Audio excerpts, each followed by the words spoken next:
Hello, everybody, and welcome to the Secrets of a Witch podcast with me, Sabrina Scott, on this Mercury Retrograde weekend. Happy Mercury Retrograde, everybody. I don't know about you, but it's definitely flattened me as I have a little bit of a summer cold.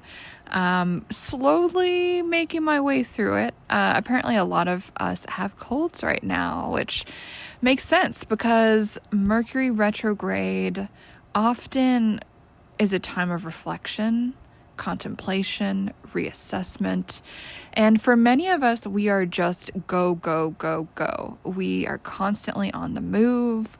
We're always doing stuff, making stuff. And in order for many of us in today's world to spend time contemplating, slowing down, reflecting, resting, reassessing, we have to be forced to do it.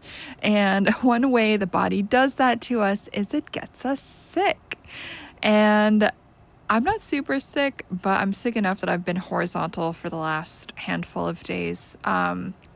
Spending today horizontal as well, and tomorrow too, I'm sure.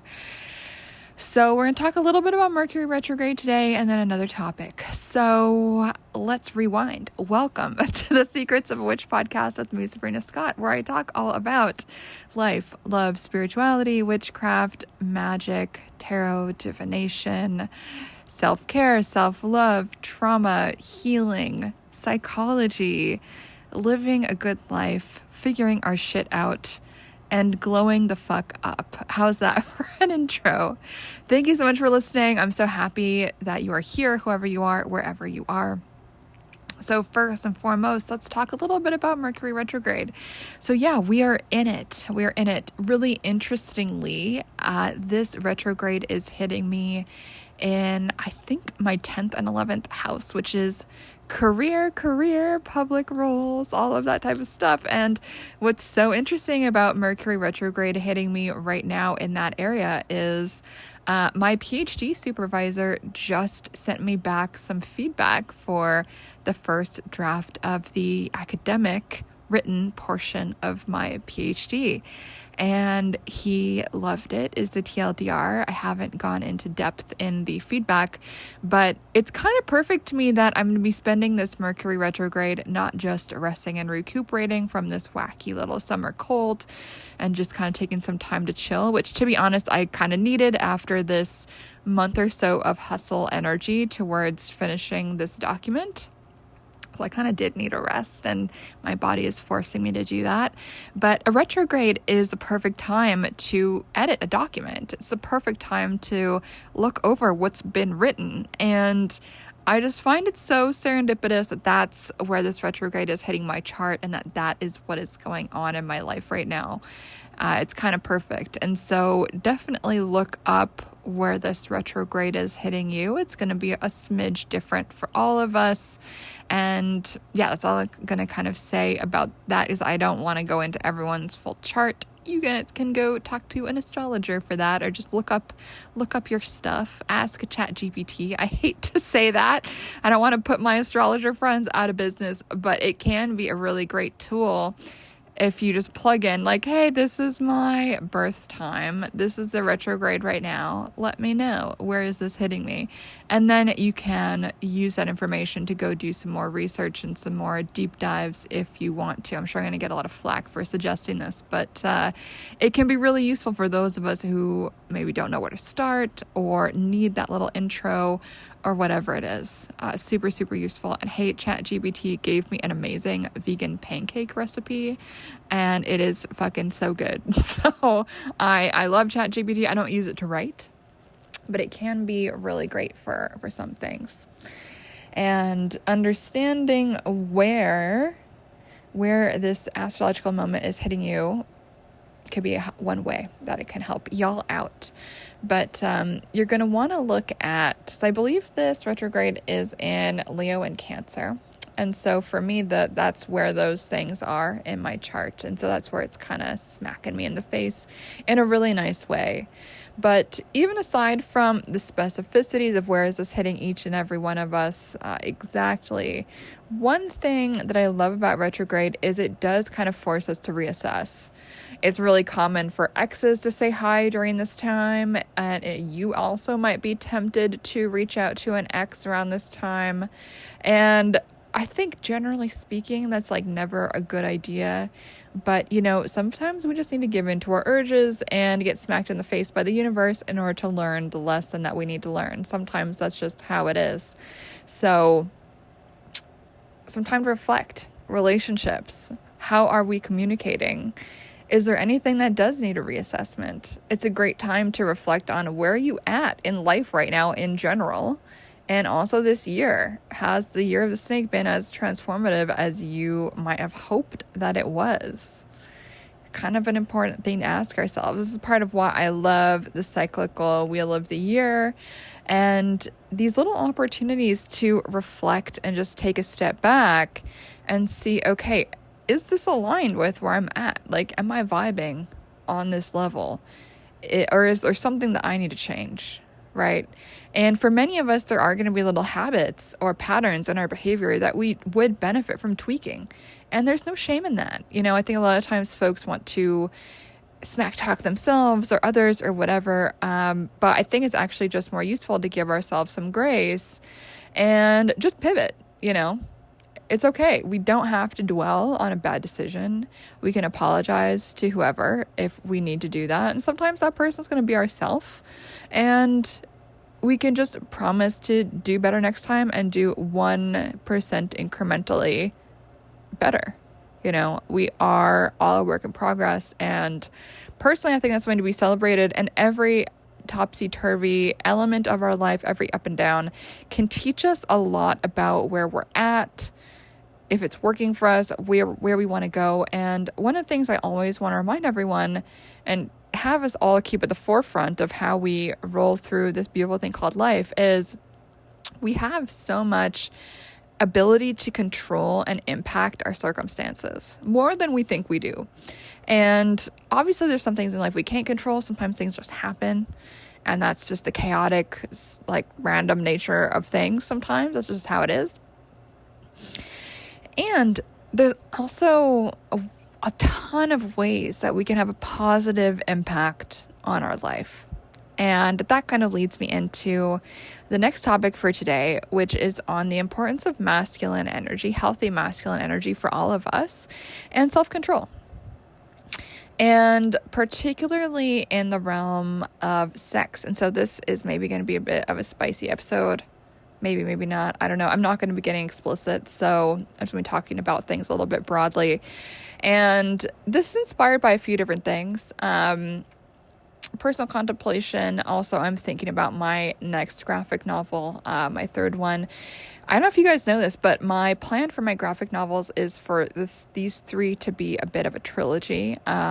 First one being Witch Body, the next one being Body Magic, and the third one, I already know what it's going to be called, but it's kind of a mystery to all of you for now. And the theme in that one is very much going to be about femininity and energetic polarity and this dance between masculine and feminine energy, and also to some extent like sexual identity and all of that type of stuff.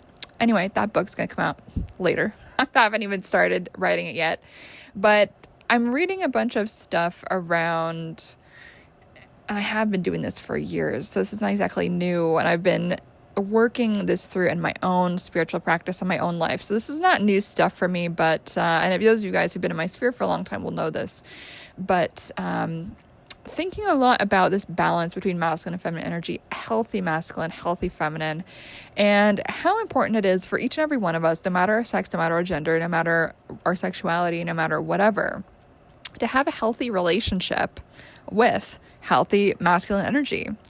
Because at the end of the day, that is what gets us through adulthood. Being able to touch in with our healthy masculine energy enables us to advocate for ourselves. It enables us to have healthy boundaries with ourselves and also with others. It enables us to provide for ourselves, to get a roof over our heads, to keep our job, to apply for jobs, to, realize when something feels good and when it doesn't feel good, and then to do something about that, And I love the emphasis on feminine energy that has been taking over the internet over the last, 5 to 8 years or something. I think it's great. At the same time, I really don't think masculine energy in its healthy arena should be demonized, because we all need this. And in some ways, what I'm observing online and in contemporary dating culture to a large extent as well, and just humans, is a lot of people could benefit from having a better relationship with their own masculine energy and cultivating a healthy masculine energy. And so what do I mean by that? So I mean many things by that, but today I'm going to focus on this concept of self-control and discipline. And I think a lot of people, unfortunately, are ruled by their sexuality. And you might think, Sabrina, that is not nice. Sexuality is so positive and good, and shouldn't people give in to their sexuality? Isn't that positive? Are you shaming people? And my answer is, of course I'm not shaming people. Do your thing. There's a time and place for everything, and I definitely had a sow my wild oats era in my teens and early 20s. It's I get it. I get that as a natural stage in our self-development. When we're young, we are learning about our identity. We're figuring out who we are. And often the only way to do that is through exploration, trial and error, experimentation. And I also want to hold the awareness that there are many adults who perhaps had a lot of repressed experiences for most of their life and are coming into that adolescent exploratory period later in life. And I totally get that. I have so much compassion for that. And I love folks who are going through that, because it's seeing them discover themselves anew is such a beautiful experience. And so I don't want to be smack talking that. I totally get it. Totally get it. However, what I do want to talk about here is how uncontrolled a lot of people are with their sexuality, and how it just becomes this giving over of the self into impulse. And what's another word for that? Impulse and compulsion, and it just becomes this thing that people don't choose anymore, right? And I do think with sexuality and who we're going to sleep with and all of this stuff, it's so important to consciously choose. It's so important to be in touch with our gut as we're making these choices. It's so important to be in touch with ourselves as we're making these choices, rather than be acting from impulsivity. And apparently my cat Awaz agrees. It's so important to just be making these choices that are from the best possible place and from a grounded sense of self. And a lot of adolescents, they don't know who they are yet, and so they're going to experiment and explore, and I think that's totally reasonable. That's developmentally appropriate. People are going to explore when they're young, and that's how you figure out who you are. I get that. And what I do observe a lot of is the normalization in today's culture in the West. Anyway, I can't speak to other countries or other cultures, but in the West, there is this kind of taken for granted notion that that this constant barrage of sex and sexualized imagery and sexual engagement with strangers is completely normal and healthy in all circumstances, and that if you think that's a bit not for you, perhaps, then that you're being a prude or whatever. And so what I think is really important to just draw attention to is how we all have choice. We all have choice. And one person in one season of their life is going to be engaging differently than someone who is in a different season of their life. And what I do observe a lot of is this compulsory sexuality, and where there's this thing where, especially women, if you don't engage sexually or you're not open to propositions from every fucking random person who hollers at you, then you're just a prude or leading people on or whatever, which I think is completely insane and does not make any sense. There's that assumption. And so a lot of women, I've noticed, kind of feel like they have to be okay with all of these things that are so normalized in the culture. For instance, porn usage by men. And I've talked about this before, and this might make me a bit of a weirdo to some of you. And again, I'm not judging anyone else's choices, but I know for myself, like, I'm really against it, right? I don't watch porn myself. It's not my thing. And I also would not seriously date someone who watched porn. It just is not for me. And this has been kind of a rule of thumb for me for the last, oh God, I don't know, 8 years, 9 years, almost 10 years, but not quite. I would say maybe 8 or 9 years, that if someone is going to date me, they like have to give up porn if that's a part of their life. That's just my way that I do things. And I've got a lot of reasons for that, which I'll probably talk about in another episode, because I do want to empower more women to make this choice and to embrace this as a personal boundary, if that is a boundary that they want to have, but perhaps feel like they can't make that boundary, because then it would put their dating prospects down to zero. But I do think this is part of the so-called male loneliness epidemic, right? Where a lot of men these days are all about the whole porn thing, and there's all of the social media OnlyFans ladies doing their thing all over the place, and it's so normalized that I think a lot of men are so desensitized to it that a lot of men, bless their hearts, just assume that every good-looking woman online has an OnlyFans. Like, the amount of times people have asked me if I have OnlyFans is like ridiculous. And so what we see is this normalization of porn culture and this normalization of accessing images of someone nude or engaging sexually. And I was talking with someone about this a few weeks ago, where I used to be a model. I don't know if you guys know this, but that's how I made my rent back when I was young. And I did do like nude work, boudoir work, but it was a lot of art nudes. It was like light shadowscapes shot in film. It was like very artsy fartsy. And I feel like that industry doesn't exist anymore, because it's just OnlyFans. Like, no one is just shooting art nudes anymore. It's like, if they are, it's a lead-in to promote their OnlyFans. And so I feel so blessed that I was able to experience kind of the last dying breath of the nude art model industry, where it didn't have to be sexual. Like, it was just a nude body hanging out, and that was just that. And it was kind of artsy. It was, it was what it was. I have no illusions about that industry as well. It's another story for another day. But there was something where, like, it wasn't assumed that art models did sexual shoots. That just was not an assumption. Some of them did and some of them did not, and that was just what it was. Whereas now, if you're a good-looking woman, everyone and their fucking grandma or grandpa is assuming that you are sexually accessible, which is really interesting.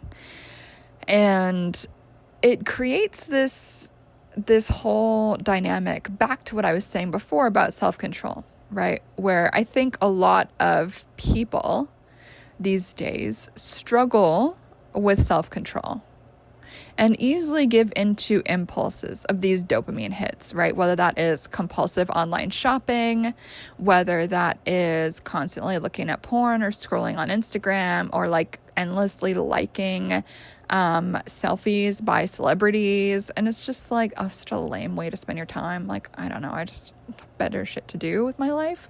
And I think a lot of people, they do also have better shit to do with their life, but they just don't. There is this loop that I think a lot of folks will find themselves in of compulsive behavior, whether that is compulsive, uninhibited, constant porn use, and, engaging in that constantly and normalizing all of these other weird things about that are going to influence relationships with real life women, which I think it often fucking does. People can say it doesn't, but it does. Again, perhaps that's another episode to come, but that type of thing, that passive engagement with consumptive sexuality, where the viewer is kind of passive, but also controlling what they're watching and yada, yada. That actually fucks up your brain when it comes to sexuality. And that is especially true for men. I could talk about that forever, but I will not bore you guys today.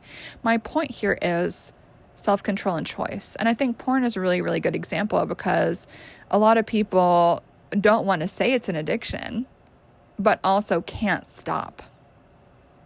They cannot make themselves stop. And so if you can't stop something, that's kind of a definition of addiction. If it's this compulsive behavior that you're always engaging in, and you bargain with yourself, you hide it from other people, you downplay it, you can't hold back the urges, like all of this type of thing is very addictive behavior, that there's not really any two ways about it. But my point here again is this lack of self-control. And the lack of self-control shows us a lack in healthy masculine energy. And again, sex is not gendered at all. I think everyone is going to grapple with this self-control in different ways. I know when I was much younger, for me, it was for sure like compulsive, like clothing shopping when I was a teenager in my early 20s. Like for sure, that's kind of how that manifested for me. And that's something it's taken quite a while to get a handle on as I've gotten older, right? But having an awareness of, okay, restraint. What is the power of restraint? What is the power of, in my case, when I was much younger, saving money? And so I was able to get a handle on that. And that was a kind of fun thing to learn how to do. There's a self-loving aspect to that, learning that self-control. Because self-control and discipline is a form of self-love, I think. Especially when we're battling against these compulsive, addictive behaviors where we do get this dopamine hit, and we do it to get, let's say, some kind of gratification, some instant gratification, whatever that happens to be. And so what I would love to see in society these days is more healthy masculine energy, both from men and also from women. Being able to have self-control, being able to have discipline, being able to not give into every tiny little whim that we have. And don't get me wrong, I love the whims. I think the whims can be fun. Following our impulses spontaneously, it can be fun sometimes. However, sometimes it can also lead us down a dark path. Sometimes it can lead us down quite a self-destructive path. And I see that a lot online. And so what I see is like constant shit talking, constant insults, constant drama, constant bullshit, constant just people insulting everyone and dragging everyone through the mud and yada yada online. And I'm active on Threads, and anytime you say anything on Threads, there's going to be 10 comments of people just talking shit. And then you look at all of their comments and they're just talking shit at everybody. And so I would say that is part of what I'm talking about too, right? This lack of self-control. They see something they don't like. They get this emotional hit, and then they can't control themselves. They just have to leave a nasty comment, right? It helps nobody. They probably get that dopamine hit for 5 seconds and then it's gone. And so they have to go find something else to be grumpy about and leave another nasty comment. There's an addictiveness to that as well, and a lack of self-control with that as well, a lack of self-discipline, a lack of being able to just breathe through strong emotions and uncomfortable emotions. A lack of being able to sit on one's hands and just wait for the vibe to pass. And so what I do see, whether it's porn use or whether it's nasty people on social media or, overconsumption or whatever, I do see this constant lack of self-discipline, a lack of self-control. And I really do think that healthy masculine energy it seems like it's a little bit falling out of favor.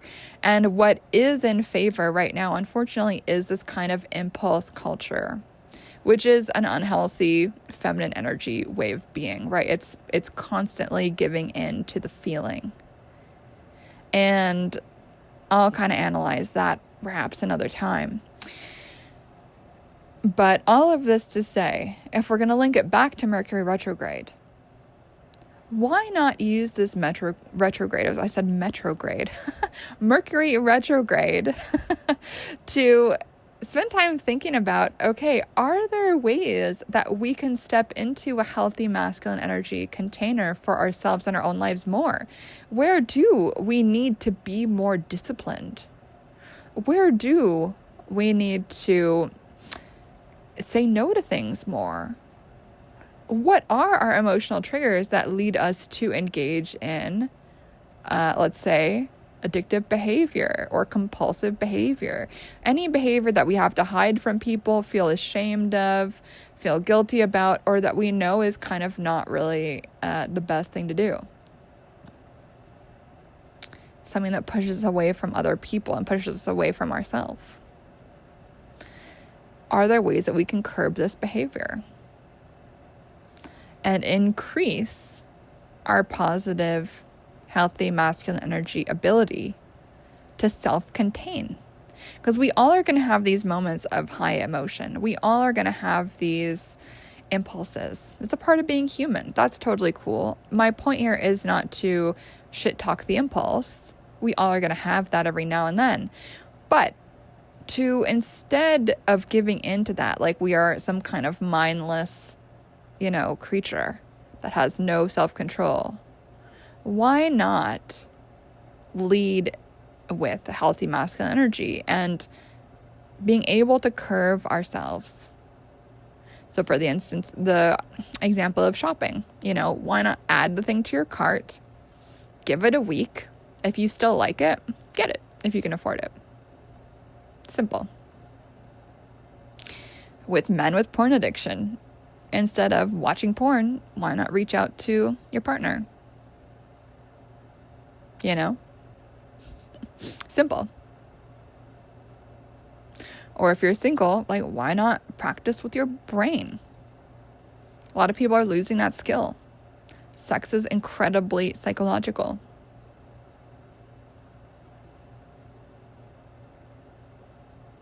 Why not experiment with something different? And many mystic traditions all around the world have talked a lot about sexual energy as being incredibly potent for creating things in the world, whether that's writing a book. That's on my mind, so that's kind of what I'm doing, but creating a project, releasing some kind of thing, starting a business, making a video game, whatever it is, all of that is creative life force energy. And when we use that energy so indiscriminately, whether it is through endless casual sex or endless masturbation or whatever, we are basically wasting that energy. I know this is going to be a little bit controversial to some of you, but this is really what I think. I think oftentimes people are wasting that life force energy. And this idea is also in a lot of New Thought texts. I'm pretty sure it's in the book Think and Grow Rich, which is a great book, by the way. If anyone is interested in that type of thing, like affirmations, law of attraction, a lot of cultures have talked about this potency. And this is part of why this indiscriminate discharge of energy, whether it's sexual or otherwise, is so important to keep ourselves on top of. If we're just wasting our energy, liking celebrities' thirst traps, let's say, and getting sexually aroused by doing that, that is a really silly way to spend our energy and our life force. That momentum that comes from a buildup of sexual energy that we all have within us, that is so much better used towards something else. Creation, drive, momentum, building a business, writing a book, all of this type of thing, whatever it happens to be for you in your very unique, very beautiful life. But again, a lot of people are just wasting their energy. They've got these energetic leaks and they're not energetically contained. And so if you find yourself not making the progress that you want to, or you think you should have by now, look at where are your energetic leaks. Is it through constant shopaholicness? Is it through shit talking on the internet? Is it through constantly looking at thirst traps online? Is it through like daily porn use? Like, where are your energetic leaks? Where are you wasting your energy? And where can you better put that energy? How can you better contain it and direct it towards your goals? This is basic magical stuff. So to relate it to witchcraft, what is witchcraft about? Containing our energy, summoning our energy, and directing it towards a goal. If we have these endless energetic leaks, the energy that we're directing towards our goals is going to be cut in half, if not more than that. And so you guys might have thought I was just rambling about nothing, but it is related to magic and witchcraft, right? And energetic hygiene. Being able to contain our energy and choose where it goes, rather than having 20 leaks, is so important. If we are leaking our energy, our magic is not as strong. And so some of you, if you're listening and you're like, oh my God, my magic sucks, it doesn't get anything done, I have to ask you, where are your energetic leaks? And how can you stop those up? What changes of behavior do you need to make? What do you need to stop doing? How can you contain yourself better?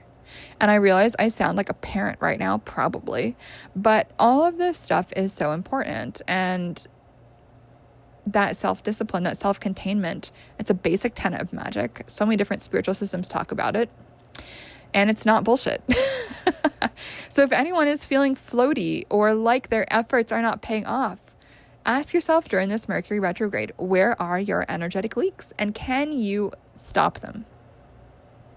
Really, really important. I hope that's useful, my friends. Not to just call everyone out. We all have our little tendencies. I totally get it. And some of them are just coping mechanisms. Some of them we know we shouldn't do, but we do it anyway. Sometimes we might be thinking, what's the harm? Well, the harm is we are creating energetic leaks for ourselves, and we are cultivating a lack of discipline. And that often does not go well for us. You know, fuck around and find out. Not to bring it back to the Coldplay concert, but I'm sure many of you guys saw that. It's been memeing all over the internet. The Coldplay, which is a band, if you guys don't know, I'm sure a few people might not know. I barely know.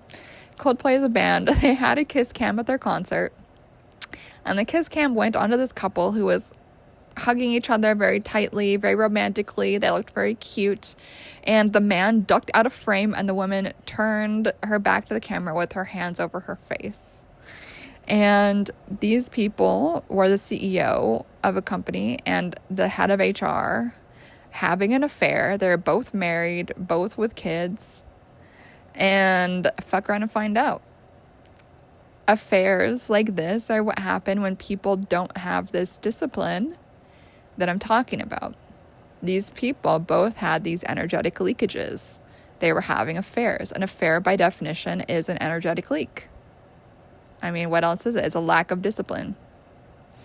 And Mercury retrograde, as well as a lot of the other stuff going on astrologically right now, there's a lot, is when this stuff is going to be revealed. If we live life with integrity, we don't need to hide anything. Hiding is another energetic leak. Lying is another energetic leak. Just want to throw that out there. And so while I'm sure many people are laughing at this whole thing, and like, trust me, I'm also laughing. I find the videos hysterical, and there's so many memes about it that are just like too funny. So that's a real thing. It's hilarious. At the same time, I think it's really interesting how many people are blasting Coldplay for being like, you know, you shouldn't have done that, like consent, blah, blah, blah. And it's like, well, how about just don't have affairs? How about keep your energetics of your life in integrity? How about have self-control? Because when we have self-control, when we are living in integrity, when we are acting in accordance with our values rather than just being really impulsive and going for the instant gratification, even if it's not the right thing to do, when we're living in our integrity, everything becomes a lot easier, cleaner. There is no worry to be another energetic drain, another energetic leak. When we're living honestly, we don't really have anything to worry about. And so our energy can be 100% focused and contained towards the goals that we have in life, whatever that happens to be. So don't have affairs, my friends. It's not a vibe. Okay, I'm going to leave it there for now as we think about the hilarious meme from the Coldplay concert. If you guys don't know what I'm talking about, look it up. It's pretty funny. But also, these people, we can laugh at them and take pleasure in the destruction of, these liars' lives. Like, that is a funny thing, I guess. But at the same time, we have to say, we have to live clean and live with integrity, right? We can't be laughing at that and then be doing the same thing. That's hypocritical. And so I hope that example going globally, becoming a global meme, gives people pause to really reflect on their own life. Are they living clean? Is there anything about themselves that they would be ashamed of, let's say, going global in that way in terms of the choices that you're making? Are you able to live a life where you feel proud of who you are and how you're behaving and what you spend your time doing? Or are you allowing, let's say, the impulse, the instant gratification, the insecurity, all of that stuff to take over you and control your brain and control your actions? We have a lot of control over ourselves. That is one thing magic and witchcraft reminds us of and asks us to take on side and take it seriously. So I just want to remind you guys of that. We have a lot more control over our lives than we think we do. We don't have to be passengers in our own life, and we don't have to be a slave to our emotions, our sexuality, our impulses, our desires. We can be more slow and methodical and decide how we want our time and energy to be spent. And so I hope you guys spend some time thinking about that, this Mercury retrograde. Why the fuck not? It's a great time for it, just to reflect and come up with some things that you might want to change over the next few months. Doesn't mean you have to turn your life upside down, doesn't mean that. But are there more habits that you think you can incorporate into your life? Or maybe some bad habits that you want to get rid of? It's important to take some time to reflect on that, I believe. And it's a great time to do it. All right, my friends, that's it for today. A little reminder, I do have some openings for tarot readings coming up, so do book that on my website if you want to, sabrinamscott.com/readings. And I would also love to take on some new coaching clients as well. Ideally, a longer term. There's only so much we can do if we are talking 1 hour every month. While I do love working with folks on a more slow burn basis, my favorite clients are the folks who are super committed to growth and diving in more than not. What else? You can still get a copy of my new book, Body Magic, the handmade edition, over on my Kickstarter. There's a link to that on my website as well. Just look at sabrinamscott.com and then click books and it will be there. And if you don't have my second book, which is called Curse and Cure Magic for Real Life, it is a witchy 101 full of useful techniques no matter what your belief system is. It's completely non-denominational, so it is a really, really great 101. I've also had people call it quite advanced. Personally, for me, it's 101, but I've heard people call it like 201, 301, 401, like advanced witchcraft book. So if you are looking for some in-depth stuff on how to do magic, do check that out. You can get that on Amazon in pretty much any country. And the mass market edition of my book, Body Magic, will be available likely end of the summer, early fall. So just put that in your calendar. Okay, that's it from me. Talk to you guys soon. Oh, and if you haven't checked out Sunday service over on my YouTube, please do that. I'm going to try to do one tomorrow. We'll see. My voice has been good today as I've recorded this. So if I rest it the rest of the night, I probably will be able to just do a little YouTube live Sunday service for you guys on Sunday. So go check it out, and I'll talk to you guys soon.